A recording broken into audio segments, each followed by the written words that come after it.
Une étude faite par un économiste de l'université Harvard vient résumer de manière frappante l'ampleur des inégalités aux États-Unis. Il a demandé à plus de 5000 citoyens et citoyennes comment ils pensaient que la richesse était distribuée dans leur pays. Pour illustrer leur réponse, réduisons simplement la société états-unienne à quelques 100 individus représentatifs. Les voici.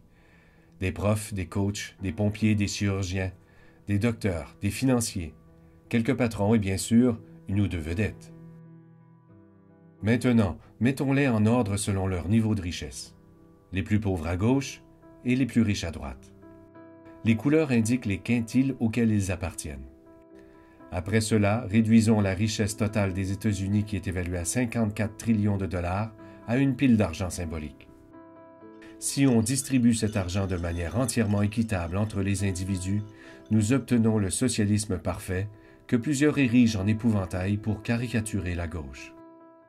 Voici la distribution idéale qui a été choisie par plus de 92% des répondants à l'étude, qu'ils soient républicains ou démocrates. En apparence, elle n'a rien de radical.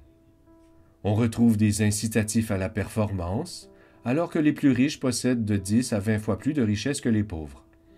On retrouve aussi une classe moyenne très large, qui constitue le cœur d'une société démocratique.